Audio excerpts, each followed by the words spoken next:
Salut tout le monde, c'est Sylvain, comment allez-vous? Bien, j'espère, merci pour votre fidélité, merci de me retrouver pour le tirage des énergies du vendredi 22 mars 2024. Un vendredi que je vous souhaite rempli de plein de belles nouvelles. Petit disclaimer, je me suis un petit peu, comme vous l'avez bien évidemment vu, emmêlé les pinceaux hier, 21 mars, je cru qu'on était le 20, bref, il perd la tête, le père Sylvain, vous le connaissez, c'est donc bien les béliers qui commençaient hier. Désolé les poissons, fausse joie, je vous ai rajouté un jour. Et c'était bien les béliers qu'on embrasse d'ailleurs bien fort depuis hier et qu'on embrasse aussi bien fort aujourd'hui, chers amis béliers, si vous fêtez votre anniversaire en cette belle journée. Des gros bisous. Voici donc le tirage des trois paquets. Derrière chaque paquet se cachent trois cartes. La première carte correspondra à l'énergie positive, l'autre l'énergie blocage et la troisième correspondra à l'énergie conseil du jour. Connectez-vous à votre intuition et faites votre choix entre le paquet numéro 1, le 2 ou le 3 afin de découvrir les énergies principales de votre journée. De mon côté, ça sera le paquet numéro 3. Dites-moi bien dans les commentaires quel paquet vous avez choisi et on commence tout de suite avec le paquet numéro 1. Voici l'énergie positive, l'énergie dite blocage et l'énergie dite conseil. On est sur des énergies assez fortes. Le 5 de bâton dans les énergies positives vous explique qu'aujourd'hui vous évitez les conflits ou que certains conflits se terminent, que vous avez de la diplomatie, que vous trouvez conciliation, une issue à tous les problèmes et à tous les quiproquos. Vous savez ne pas également aller dans des disputes stériles qui n'ont rien à voir. Mais pour certains, cette carte, dans son aspect positif, sera que vous savez instinctivement quelle bataille il faut mener puisqu'elles sont justes et à propos. L'énergie dite blocage, c'est celle de l'impératrice. Il peut y avoir certains courriers compliqués aujourd'hui, des lettres en retard ou des nouvelles qui ne sont pas spécialement celles que vous aimeriez recevoir. Les énergies féminines, à savoir yin, sont un petit peu contrariées avec la carte de l'impératrice. On vous invite à y accorder une importance toute particulière, à les choyer et à faire en sorte qu'elles se retrouvent bien alignées. Cette carte peut également représenter une femme de votre journée avec qui vous pourriez justement être en conflit, mais d'où est évidence, vous saurez éviter ce conflit.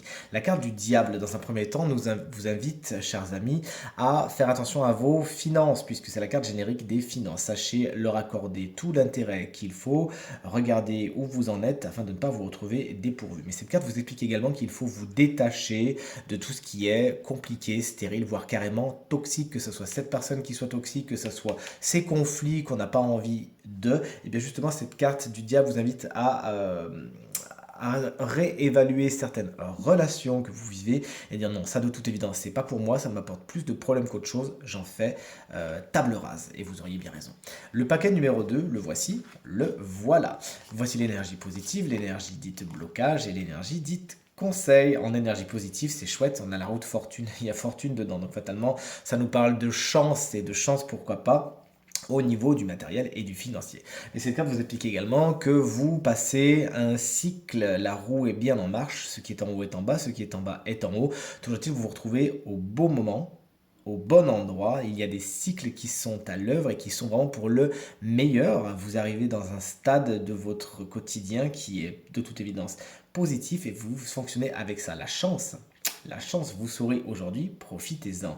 Chers amis, l'énergie blocage est celle du valet de bâton. Il pourrait y avoir une énergie à canaliser, puisque là, vous avez envie de partir, mais ça part un peu dans tous les sens, et ce, dans beaucoup de domaines de votre quotidien. Il s'agira de prendre le temps de la réflexion, c'est ce que commence à nous dire le 2 d'épée en conseil, afin de ne pas aller trop vite et de ne pas brûler la chandelle par les deux bouts et de ne pas griller toutes vos cartouches d'un coup.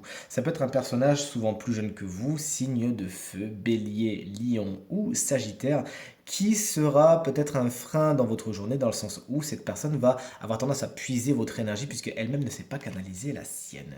Et enfin, le 2 d'épée vous conseille d'aller vers les choix. Ne restez pas dans la procrastination, ne restez pas dans l'inconnu. S'il y a un petit peu de temps à prendre, n'hésitez pas, mais pas trop non plus. Sinon, il y a certaines opportunités qui vont vous passer sous le nez ou certains cycles qui sont à l'œuvre, qui demandent à passer et que vous devrez réattendre après. Si vous ne vous positionnez pas maintenant, il faudra attendre un autre cycle afin de pouvoir acter ce qui est dû, ce qui est pour vous. Sachez donc prendre les décisions en temps et en heure. Ne vous inquiétez pas. Vous aurez tout loisir de modifier le tir si besoin est par la suite. Et voici le paquet numéro 3. Si comme moi vous l'avez choisi, voici l'énergie positive de la journée, l'énergie dite blocage et l'énergie dite conseil, une belle reine d'épée que j'adore. En énergie positive, on a le 3 de Pentacle, une journée au cours de laquelle les collaborations sont particulièrement positives. Vous arrivez à récolter les fruits d'un travail de groupe et chacun arrive à apporter sa pierre à l'édifice. Vous travaillez ensemble et dans ce sens, vous allez plus vite, vous allez plus loin. Tout le monde arrive à enrichir les autres de ses compétences et c'est vous-même, vous arrivez à enseigner ce qui est important pour vous et ce qui va enrichir les autres. Qu'est-ce que vous voulez de mieux? Le 3 de bâton cette fois, il est dans les obstacles. Il y a peut-être un décalage entre ce que vous espériez récolter et ce que vous récoltez pour de vrai.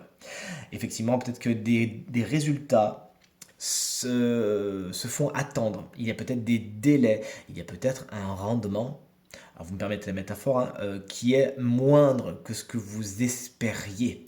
Vous espériez par exemple 100, vous avez 30. Bon, et ça, vous avez bien sûr que cette métaphore, elle était appliquée dans tous les domaines de votre quotidien, d'accord? Il y a quelque chose qui manque d'expansion. Ça devait viser plus haut, ça devait grandir, et pour l'instant, ce n'est pas encore le cas. Peut-être avez-vous besoin, justement, de regarder les choses différemment et pourquoi pas de collaborer puisque c'est quelque chose de positif pour votre journée. La reine d'épée, la voici, la voilà. En tant que conseil, on vous invite à regarder les choses telles qu'elles sont, avec beaucoup de froideur certes, mais avec surtout beaucoup de rigueur et d'objectivité. Si vous voyez que ça vient pas, bon, bah, faut peut-être pas forcer le truc non plus, d'accord? Peut-être que vous avez encore une fois besoin de collaborer et pourquoi pas avec cette reine d'épée qui peut être signe d'air, c'est-à-dire Gémeaux, Balance ou Verseau, et qui de toute évidence serait positif pour vous, ça peut être un garçon, hein, bien évidemment la reine d'épée, positif pour vous aider à y voir clair, à décider, à faire preuve d'objectivité et donc à aller vers ce qui est le plus positif pour vous. En tout cas, c'est tout ce qu'on vous souhaite. Ce tirage est maintenant terminé. J'espère qu'il résonnera avec un maximum d'entre vous et vous permettra d'aller vers ce qui est le plus positif pour vous également. Si vous désirez une consultation privée, vous trouverez toutes les informations pour me joindre dans la barre de description de cette vidéo. Elle s'affiche également au bas de votre écran. Et le numéro de téléphone, quant à lui, il est tout en haut. Je vous embrasse bien fort. Je vous remercie encore infiniment pour votre fidélité, vos commentaires, vos partages qui me vont droit au cœur. Pensez bien à regarder le tirage de la semaine. De mon côté, je vous dis à demain pour le tirage du week-end. Salut!